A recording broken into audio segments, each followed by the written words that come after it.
En fin de semaine est sorti un bel ovni québécois, le film Babysitter de Monia Chokri, une adaptation d'une pièce de théâtre de Catherine Léger.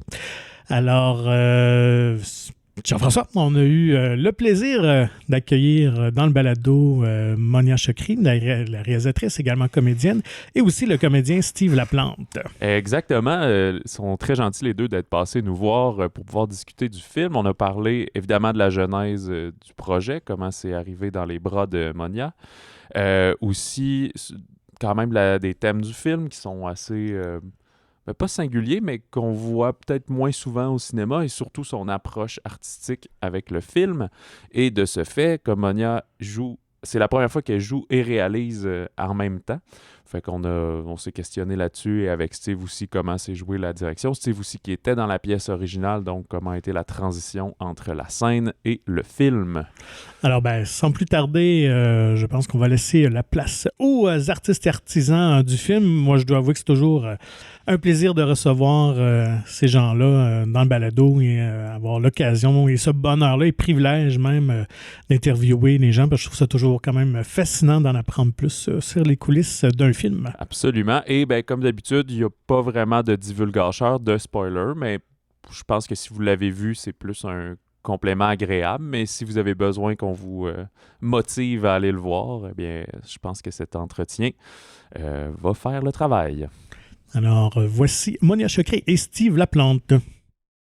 Alors, c'est avec plaisir qu'on s'entretient avec la comédienne et réalisatrice de Babysitter Monia Chokri et également le comédien Steve Laplante qui nous rendent visite dans le balado. Bonjour. Bonjour. Bonjour à vous deux. D'entrée de jeu, on n'a pas le choix d'aborder juste comment ça a commencé, Monia. Je pense que tu as vu la pièce, puis c'était un coup de cœur instantané. Oui, en fait, c'est que il y a eu 3 producteurs avec qui j'ai travaillé et qui ont travaillé avec Catherine de manière séparée, Catherine Léger, l'auteur, et qui nous ont dit, sans se consulter, qu'on devrait se rencontrer. Parce qu'on avait un humour commun et tout. Et Catherine, à ce moment-là, cherchait un binôme un peu plus de son âge pour réaliser ses projets. Donc, on a convenu de se rencontrer. Et une semaine avant, sa pièce de théâtre Babysitter jouait à La Licorne, dans lequel Steve faisait le rôle de Jean-Michel, qui le reprend dans le film. Et je suis tombée complètement amoureuse de cette pièce-là. D'abord, j'ai trouvé ça très, très drôle, très intelligent. Je trouvais que... Et surtout, ça parlait d'un sujet que je trouvais urgent. Donc, évidemment, ça parle de MeToo, mais ça parle aussi des rapports de domination. Puis, enfin, je trouvais que c'était tellement bien amené et surtout très drôle que quand je l'ai vu la semaine suivante, je l'ai rencontré dans un café, puis je lui ai dit, d'entrée de jeu, que j'aurais aimé... en fait, que j'aimerais que le premier projet qu'on fasse ensemble, c'est Babysitter. Et ça tombait bien parce qu'elle planchait déjà sur le scénario. Donc, c'était un peu aligné dans les étoiles pour qu'on parte sur ce projet-là ensemble. Excellent. Et puis, comment est venu ce processus de collaboration ensemble? Est-ce que tu t'es impliqué un peu dans le scénario ou tu l'as laissé aller, puis à la fin, tu allais tes commentaires, observations? J'ai suivi le processus d'écriture, comme j'écris moi-même, mais j'ai vraiment laissé Catherine faire son travail. Elle le fait si bien, d'ailleurs. Après ça, je pense que comme n'importe quel cinéaste qui va travailler avec le scénario de quelqu'un d'autre, notre travail à nous, c'est d'insuffler de la cinématographie de l'imagerie cinématographique dans le scénario. Donc, après ça, moi, j'ai intégré... j'ai travaillé un peu sur la structure avec elle, mais et dans certains dialogues, mais j'ai surtout intégré des images, en fait, dans le film, ou toutes les scènes de respiration, il y a moins de dialogue, où on est plus dans un côté onirique. Puis le scénario était très réaliste, en fait. Ça se passait vraiment dans des lieux même connus à Montréal. On pouvait identifier des lieux. Et par contre, moi, après ça, j'ai décidé de l'amener dans un univers beaucoup plus de contes et un peu plus surnaturel. Justement, Steve, toi qui étais dans la pièce à l'origine, est-ce que ça a été un gros changement dans le ton de ton personnage, ou c'est pas mal la même affaire, ou il a fallu que tu joues Non, le plus ton gros? a changé rapidement parce que Monia poussait ça dans des zones... il y avait des choses qui restaient pareilles, mais il y avait certaines scènes, par exemple la scène de la fin avec la babysitter, où tout ça se transforme en cauchemar. Il y a comme un niveau de jeu qu'il fallait trouver, mais donc je n'étais pas le seul à chercher ça. Puis Monia le cherchait bien avec nous. Fait que, puis de toute façon, à l'intérieur d'une même scène, Monia nous demandait des choses vraiment différentes. Donc je ne sais pas jusqu'à quel point les scènes étaient assises déjà avant le tournage, mais tu sais, il y a des scènes où on essayait beaucoup de choses, parfois très différentes, parfois dans les mêmes couleurs, mais des fois, il y avait plus d'excès dans les scènes, mais c'était pas juste dans mes scènes à moi, c'est dans tout le film, fait que non, l'adaptation, c'était fait naturellement, je dirais, ouais. En termes de casting, est-ce que tu as repassé tout le monde en audition ou tu avais déjà en tête, je vais reprendre Steve, je vais prendre Patrick parce que tu avais déjà travaillé avec lui sur ton premier film? Steve, c'était évident que j'avais envie, je voyais personne d'autre pour incarner ce rôle-là dans le film. Et puis, j'avais très envie de travailler avec lui aussi. C'est un acteur que j'admire depuis longtemps. Puis, heureusement que j'ai travaillé avec lui parce que je le trouve assez extraordinaire. Ça fait partie de mes auteurs, parce qu'il est aussi auteur, mais très bon auteur, mais ça fait partie de mes acteurs préférés, je dirais. Pour Patrick Yvon, c'est vrai qu'on a déjà travaillé ensemble sur La femme de mon frère, puis ça me sécurisait de l'avoir avec moi. Puis j'avais besoin d'une nature sympathique. C'est quand même un personnage qui pose un geste non consenti au départ dans le film. Et il faut qu'on suive sa trame, il faut qu'on suive sa quête et qu'on s'identifie aussi d'une certaine manière à ce personnage-là. Donc, j'avais besoin d'un personnage, effectivement, d'un acteur qui a cette espèce de sympathie, pour lequel on a une sympathie naturelle. Et puis, je trouvais que Patrick, il a cette espèce de dose un peu presque pas de naïveté, mais en tout cas de côté un peu presque enfantin, aérien, que je trouve très intéressant pour le personnage, presque comme s'il ignorait sa propre misogynie ou voilà, dans le cas de Nadia, comme c'est une coproduction, dans la pièce originale, l'actrice avait un accent aussi, puis je trouvais ça intéressant qu'on sache pas trop d'où elle vienne. Et puis donc, je suis allée en casting en France, puis j'ai trouvé cette jeune actrice qui n'avait pas fait grand-chose à l'époque, mais que j'avais vue dans une... Donc, j'ai été comme très rapidement happée par sa photo quand j'ai vu sur le site sur un site d'agence, puis après, je suis allée un peu chercher, puis il n'y avait pas grand-chose. En fait, elle n'avait pas sorti grand-chose à ce moment-là. Il y avait le film de Dominique Moll, Seules les bêtes, dans lequel elle jouait, qui allait sortir comme quelques semaines après que je l'ai trouvée, puis que j'allais la passer en casting. Elle a fait une pub de Roger Vivier, qui est une marque de chaussures, avec Catherine Deneuve, où elle faisait une espèce elle se dédoublait, en fait, elle faisait comme une espèce de jumelle qui se tirait le crêpait chignon. Je la trouvais très drôle, en fait. Je la trouvais très belle, mais pas juste belle, je la trouvais comme très charismatique. Puis je trouvais je me disais, elle a de l'audace, cette fille-là, elle a quelque chose d'intéressant. Puis je me suis pas trompée, ça a été tout de suite un coup de foudre avec cette actrice. Puis elle a plongé aussi dans cet univers-là, puis dans ce personnage-là qui est déstabilisant aussi pour une actrice aussi puis elle l'a fait avec brio puis en me faisant confiance, puis elle s'est vraiment intégrée aussi bien à notre groupe d'acteurs aussi, puis venir tourner à l'étranger, c'est pas la même chose, puis ce que j'exige aussi des acteurs, ça peut être déstabilisant aussi dans le niveau de jeu, voilà. Puis dans mon cas, en fait, je devais pas jouer dans le film. Je pensais pas jouer dans le film, mais à peu près 1 an après avoir le projet dans les mains, Catherine est venue vers moi, puis donc l'auteur, puis elle m'a dit, je pense que tu serais super pour jouer le rôle de Nadine. Donc j'ai relu le scénario en me posant la question, puis je me suis dit, j'ai peut-être envie d'essayer ça, en fait, de jouer et de réaliser pour voir ce que c'est, en fait. Puis comme le personnage était assez épuisé dans le film, je me disais que c'est facile à jouer comme je réalise, puis que je le suis naturellement. Donc voilà, mais c'est surtout parce que j'avais autour de moi des très bons partenaires de jeu aussi, que c'était quand même plus facile. Ouais. Moi, j'ajouterais à ça, par exemple, pour avoir vu ça de l'extérieur, puis de voir le film une fois fini, faut dire que Monia avait déjà tout ça en tête, puis de rajouter, de se rajouter cette tâche-là, de jouer un rôle important dans le film. De l'extérieur, en tout cas, je sais que nous, les gars, à l'extérieur, on se disait... il y avait quelque chose d'olympique là, dans cette performance-là, parce que c'était toute une performance. Parce qu'après, Monia s'auto-dirigeait à l'intérieur de ses scènes, puis... je sais que pour toi, tu nous disais souvent « Ah ouais, mais non, il n'y a rien là, ça va, je fais mes affaires. » Puis je comprenais là, que pour toi, il n'y avait rien là, mais de l'extérieur, il y avait quelque chose de vraiment très, très spectaculaire. Très spectaculaire, ouais. Est-ce que tu dirais, Monia, que tu te souviens de ça? Ça me pop de même. Là. Mettons Xavier Dolan dans Les Amours imaginaires, c'était un peu la même chose. Un deuxième... il y avait quand même... Il l'avait fait dans J'ai tué ma mère aussi. C'est vrai. Oui. Mais est-ce que toi, tu te souviens, tu regardais ça et tu fais « Je comprends pas comment il fait pour... gérer les deux côtés de la caméra en même temps? Oui, je le trouve j'étais très impressionnée, en fait. Okay. Oui, Xavier, il a une capacité que j'ai moins, c'est-à-dire qu'il a plus d'énergie que moi, quand même, en général. Donc, je pense que c'est pour ça qu'il a cette force, il y a une espèce de surcarburation mentale que j'ai aussi un peu, mais différemment.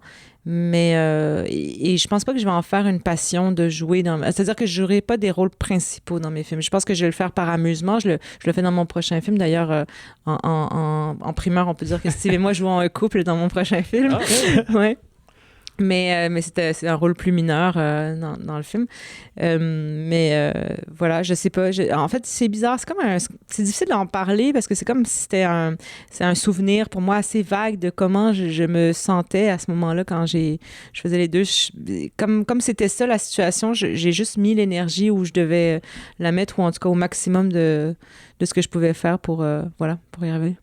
Est-ce que c'était quelque chose que tu voulais depuis longtemps tourner des films, ou c'est venu au fil de tes expériences, de tes rencontres, tu t'es dit ça pourrait être intéressant à essayer moi aussi? De réaliser? Ouais. Non, la réalisation est venue par l'écriture, en fait. Bon, là, si je pars un petit peu je vais retourner un peu en arrière dans mon passé, mais quand j'ai fait le conservatoire de théâtre je suis sortie en 2005, même à cette époque-là, déjà, je savais que j'avais envie j'avais envie de créer un peu plus que de jouer. C'est-à-dire que le jeu était ce que je pensais être l'appel de ma vie, ou en tout cas mon destin, on choisit une forme d'art ou un médium parce qu'on est le meilleur dans ce médium-là. Moi, ce qui m'intéresse, c'est l'expression de création, l'expression artistique. C'est le médium est un outil pour aller vers l'autre. Tu sais, si j'étais une bonne musicienne, peut-être que j'aurais fait plutôt de la musique, ou si j'étais peintre, voilà. Donc, je pensais que ma capacité était dans le jeu, ou comme ça que je peux transmettre des émotions. Mais déjà, au conservatoire, j'avais envie de diriger les autres. Je me souviens que mes collègues, ils venaient me voir. J'étais par exemple au conservatoire avec Evelyne Brochu, qui est une de mes très bonnes amies, où elle me disait peux-tu m'aider pour telle scène, pour me diriger, avoir ton regard extérieur. Donc, c'est quelque chose qui m'amusait déjà beaucoup. Mais je pouvais pas imaginer que j'allais réaliser dans ma vie. Pour moi, ça me semblait aussi étrange que de dire que je voulais être astronaute. Ça me paraissait impossible. Et puis, progressivement, mais à la rencontre notamment de Xavier Dolan, je me suis mise à l'observer beaucoup, à travailler aussi beaucoup avec lui, même dans Les Amours imaginaires. J'étais très près de lui dans l'écriture, dans tout le processus de montage, tout ça. Donc, j'étais présente. Puis, je pense que c'était une très, très bonne école pour moi. Puis, je me suis mise à écrire progressivement. Puis, à un moment donné, j'ai commencé à écrire vers 2011-2012. Je me suis mise à écrire un long métrage.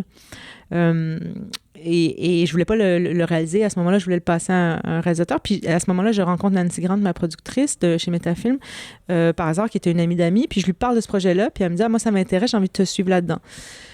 Mais plus j'écrivais le film, plus je voyais les images et plus j'avais de la misère à l'idée de le donner à quelqu'un.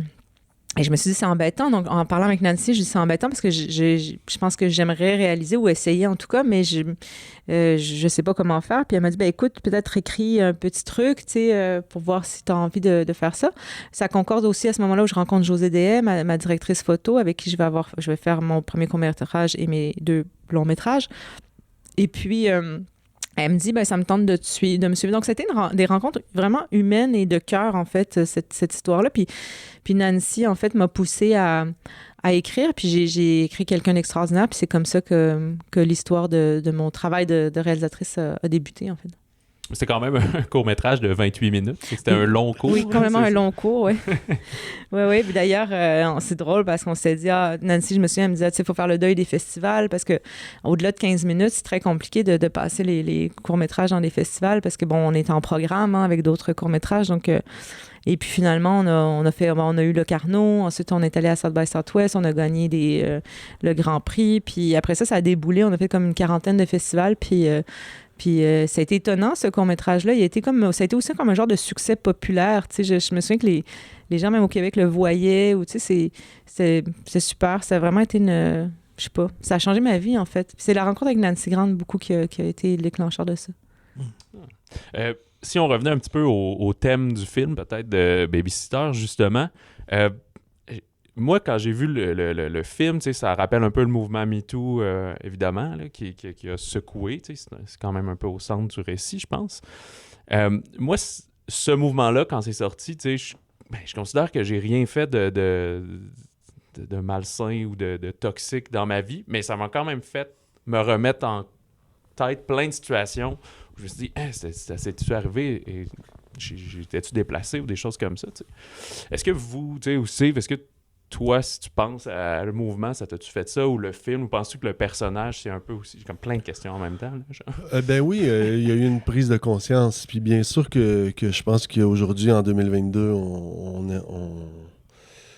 on est passé au travers d'une d'une mise à jour qu'on avait besoin, je pense. Puis ben oui, on l'a tous fait. En tout cas, j'espère qu'on est une grande partie des gars à avoir eu cette prise de conscience-là. Là, j'ai l'impression qu'on est encore là-dedans, mais qu'on atterrit doucement, ou en tout cas que je sais pas, en fait, si la poussière retombe. J'ai pas encore assez de recul là-dessus, mais j'ai l'impression que le gros choc est passé, puis que maintenant, on essaie de trouver des zones où tout le monde est bien, puis tout le monde est... Mais c'est sûr que ça donne des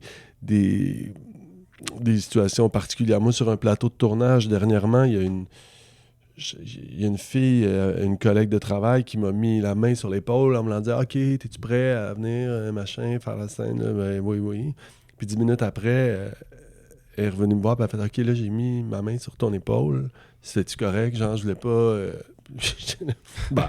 Oui, mais tu sais, juste le fait qu'elle fasse ça, puis je comprends, là, c'est un contexte professionnel, puis tout ça, ça m'a juste fait, ben oui, on est dans cette époque-là. On est dans cette époque-là où maintenant, on doit faire attention, parce qu'on sait pas, on connaît pas la susceptibilité de l'autre, on sait pas l'inconfort de l'autre.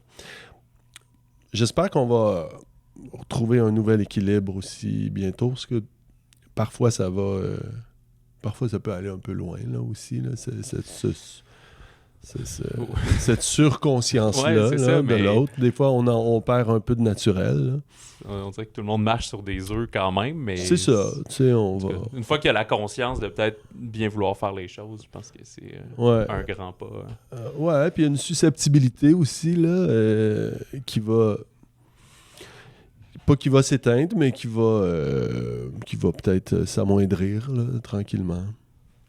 Moi, je voulais savoir, pendant le tournage, ça se voit à l'écran, vos personnages sont toujours dans une espèce de dynamique, de jeu survolté un peu, assez... Est-ce que ça demande un certain niveau d'énergie tout au long du tournage? Oui. Est-ce que c'est épuisant de jouer ça? Oui, il y a certaines scènes où... oui. Il y a certaines scènes un entraînement où pour c'était vraiment te mettre en sportif. Puis aussi, je me suis dit... oui, il y avait des scènes où on était... Oui, parce que Monia, elle nous laisse... je me souviens, sur le tournage, elle nous laissait une prise. Puis là, on contrôlait la scène. On la jouait une fois. Puis là, elle faisait, bon, maintenant, on va travailler. Puis là, on faisait la deuxième prise. Puis là, elle l'essayait. Puis là, elle nous mettait dans le blender. Je sais pas... jusqu'où tout était planifié dans ta tête, mais je sentais beaucoup d'instinct aussi, puis beaucoup de... En même temps, oui, c'était réfléchi, puis en même temps, oui, comme ton univers que tu établissais, mais au fur et à mesure que la prise... Parce que là, une prise pouvait durer des fois 5-6 minutes. OK, on reprend là. Fait que c'est très... Même quand on n'est pas à l'écran, puis on donne juste la réplique, on doit être vraiment très attentif où la scène est coupée, puis où elle reprend pour pas... perdre le beat de cette affaire-là, parce que c'est quand on se met à sortir de nos têtes puis qu'on arrête de réfléchir que là, tout à coup, il arrive des choses magiques, tu sais, puis j'ai l'impression que c'est ça que tu recherchais, tu sais, de nous déstabiliser à un tel point qu'à un moment donné, des fois, ça coupait, puis je faisais « Qu'est-ce qui vient de se passer? » J'en ai aucune idée, mais je me retournais vers Monia, puis elle savait tellement où elle s'en allait que je me disais « Je suis dans son... » Je sais pas, j'étais dans son berceau, puis elle nous berçait. Mais c'est vrai que ça fait partie de ma méthode de travail de laisser, par exemple, la prise rouler, la caméra tourner pour que justement, comme dit bien Steve, c'est à un moment donné de sortir de leur tête et sortir de leur posture d'acteur, de dire je vais jouer de ma performance, est-ce que je suis bon? Moi, je veux pas que mes acteurs sachent s'ils ont été bons ou pas. Je veux que ce soit abandonné complètement.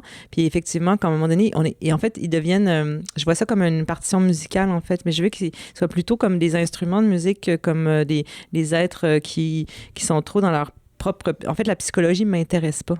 Ça m'intéresse jamais au cinéma. En fait, je travaille jamais de manière psychologique. Je leur dis pas, là, tu te sens comme ça. C'est juste, non, tu te places là, puis tu fais ça, puis on parle souvent dans les tonalités, dans comment dire les phrases, tu sais, et donc on est juste dans le rythme, en fait. Puis ça fait qu'à un moment donné, ben, effectivement, ils sortent de leur ego et de leur performance, puis ils se laissent aller à l'univers dans lequel ils sont, puis ça donne des choses assez magiques, en fait.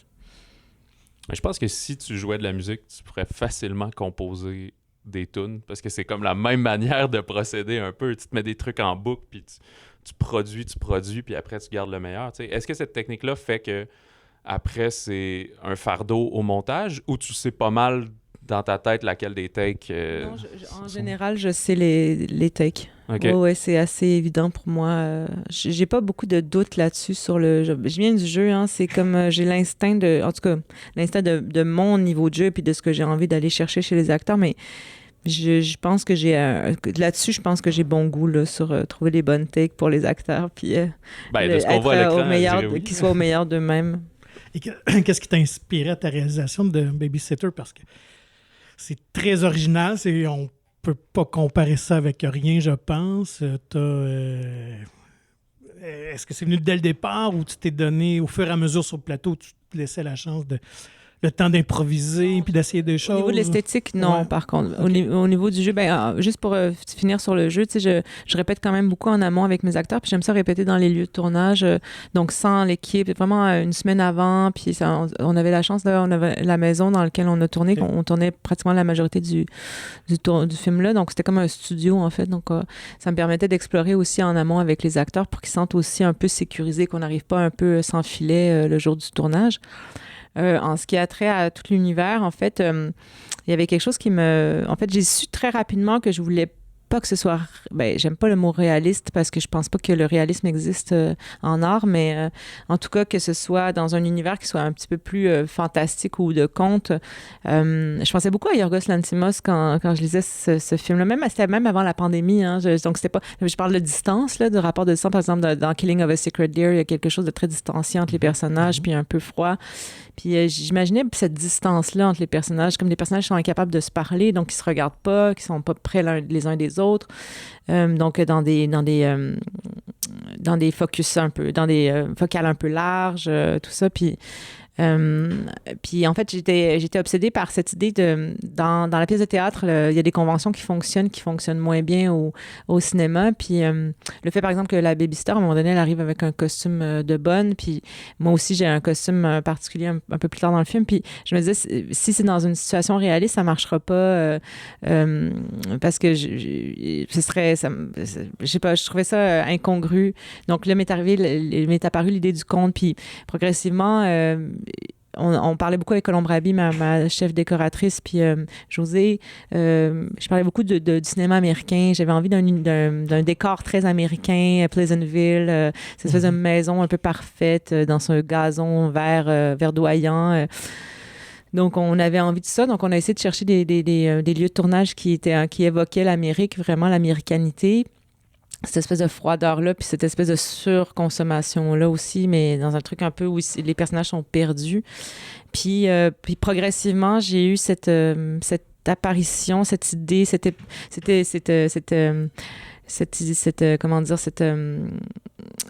idée-là de l'horreur, en fait. Avec le personnage de la babysitter, donc personnage qui est incarné par Nadia Tereskevich, qui est mon personnage. Donc, il y a tout un truc presque de sorcellerie, en fait. Puis j'ai imaginé que le personnage de Nadia, en fait, la babysitter, elle hypnotisait les trois autres personnages. Puis pour moi, c'est très clair à 3 moments dans le film où les personnages sont hypnotisés. Et à partir du moment où ils sont hypnotisés, ça les fait plonger dans leur propre délire, dans leur désir enfoui, dans leur peur, dans leur structure sociale dans laquelle duquel ils doivent s'échapper dans la rêverie. Puis j'ai imaginé ça, puis je pensais aux sorcières aussi, à toute l'histoire des sorcières, en fait, ce qui était un grand féminicide, en fait. Les femmes sorcières, c'était des femmes libres, en fait, simplement. On tuait les femmes, on les accusait de sorcellerie parce qu'elles étaient libres, parce qu'elles voulaient pas se marier, parce qu'elles étaient émancipées, parce qu'elles avaient envie d'avoir une place, parce qu'elles avaient envie d'avoir une parole. Et je me suis dit, c'est intéressant, cette idée-là de sorcellerie, puis que les personnages aient peur des femmes, en fait. L'horreur vient toujours des femmes. Puis là, j'ai pensé au giallo, j'ai pensé à Les Lèvres Rouges d'Harry Kumel. Puis donc, même la musique est inspirée de ça, de François de Roubaix, avec Émile Sornet, mon compositeur. On a travaillé autour de l'idée de la musique de Roubaix. Puis, donc, j'ai imaginé comme le cinéma d'horreur, puis le cinéma érotique qui rencontrerait la comédie. Et puis là voilà ce qui s'est passé dans ma tête. C'est un intéressant melting pot qui fonctionne très bien, effectivement. Puis... j'aimerais ça, peut-être, si on peut parler un peu du personnage de Amy, justement, de la babysitter. Tu viens de l'aborder un peu comme le rôle qu'elle a par rapport aux autres. Comme tu dis, elle les ensorcelle d'une certaine manière. Mais je trouve ça encore plus fascinant avec le personnage de Jean-Michel. Oui, c'est plus évident chez son personnage. Oui, c'est ça. Parce que lui, il a l'air de vouloir, d'une manière condescendante, s'excuser auprès des femmes parce que lui connaît mieux quasiment que les autres qu'est-ce que les femmes ressentent, finalement, genre. Mais qui devient complètement envoûté par cette femme-là, tu sais. Est-ce que vous, sans nécessairement tout expliquer, des fois, il y a des choses que peut-être même, en fait, c'est peut-être Catherine qui pourrait répondre, mais... Il est complètement cassé, en fait. Il perd le contrôle. En tout cas, c'est peut-être plate pour les gens qui l'ont pas vu, mais en même temps, c'est pas un gros punch. Mais je veux dire, oui, il perd le contrôle de lui-même. Puis à la fin, c'est ça qui arrive. Il revient, puis il se contrôle plus, il comprend plus. Elle le remet toujours en question.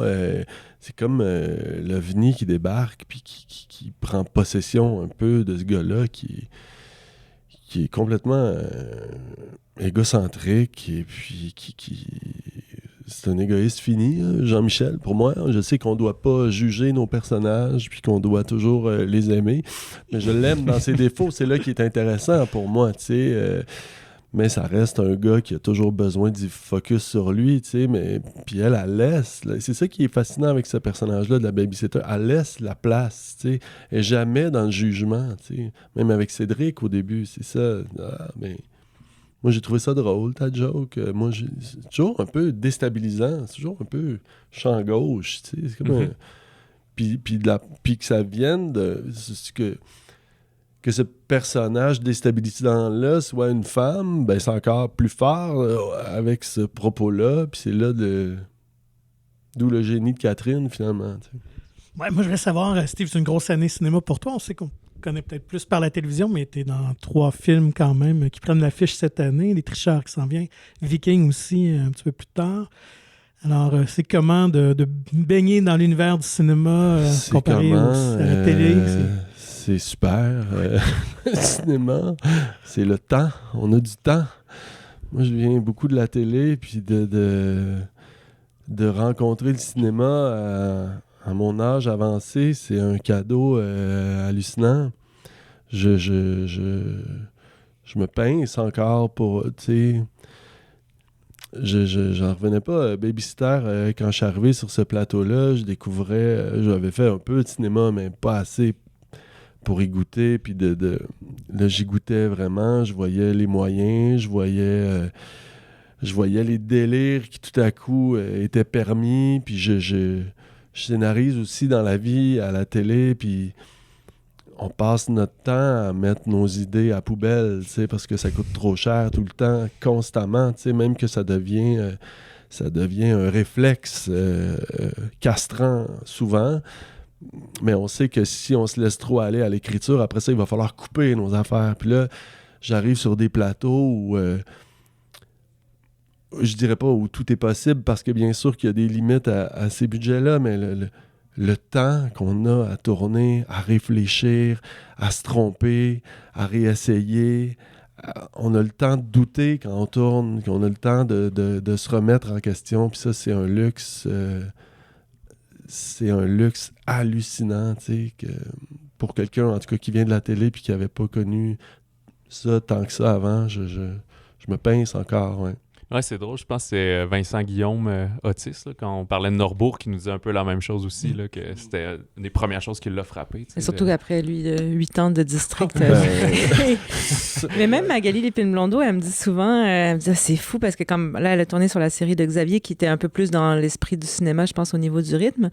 Puis elle me disait, puisqu'elle aussi, elle a fait District 31, puis bon, ben, elle a fait beaucoup de télé aussi, puis elle me disait presque que c'est trop long. Tu sais, presque comme, je sais pas quoi faire de mes 10 doigts, c'est trop long, tu sais. Mais ce qui est beau en fait, ce que les acteurs, je pense, aiment quand ils viennent au cinéma, c'est quand ils viennent tourner au cinéma, c'est que c'est quand même près du théâtre aussi. C'est plus près de leur art, parce que le théâtre, c'est l'art de l'acteur, puis il y a quelque chose qui est, oui, c'est l'art du cinéaste, évidemment, le cinéma, mais c'est l'art du réalisateur, mais ils ont une place de créativité, puis aussi au niveau des personnages, puis de développement de personnages plus excentriques un peu que ce qu'on peut retrouver peut-être à la télé, ou qu'on demande quelque chose de plus calme, plus près de la vie quotidienne. Tu sais. Puis il y a toute l'équipe technique aussi qui a le temps de travailler. Chaque département a le temps de travailler. En télé, tout le monde garoche, tu sais. La journée commence à 7h, puis à 7h10, tout le monde est en retard, tu sais. Tout le monde court, tout le temps. Puis au cinéma, il n'y a pas de perte de temps, là, mais les gens ont le temps de proposer des choses, ils ont le temps de fabriquer un éclairage qu'ils veulent proposer pour le film, tu sais. Fait que ça, c'est le fun aussi pour ces créateurs-là, puis particulièrement en ce moment, tu sais, où il y a une pénurie de main-d'œuvre hallucinante dans le milieu des techniciens, ben ça permet aux techniciens... Tu sais, j'arrivais d'un plateau télé où il y avait beaucoup de techniciens qui commençaient, qui avaient peu d'expérience, puis qui prenaient de l'expérience sur le plateau. Puis après ça, j'arrivais sur des plateaux de cinéma, puis je faisais « Ah, OK, les kings sont ici. » Parce que là, tout à coup, les rois, ils choisissent où ils veulent être. Puis bien sûr qu'eux autres aussi, ils choisissent le plateau où ils peuvent proposer, puis ils peuvent créer eux aussi, tu sais. Fait que pour eux autres ici, c'est un énorme gap, tu sais. Puis pour avoir parlé avec beaucoup de techniciens sur des plateaux de cinéma, ils me faisaient « Je retourne plus, moi, je referai plus de télé. » Ah, tu fais de la télé. Pour eux autres, c'était comme un autre monde, là, tu sais. Ouais. Ben, écoute, je pense que ça va conclure pour cet épisode-ci. Ben, merci beaucoup. Merci. Bon succès avec le film. Puis on a très hâte de voir le couple à l'écran dans le nouveau projet secret à suivre. Merci. Merci à vous.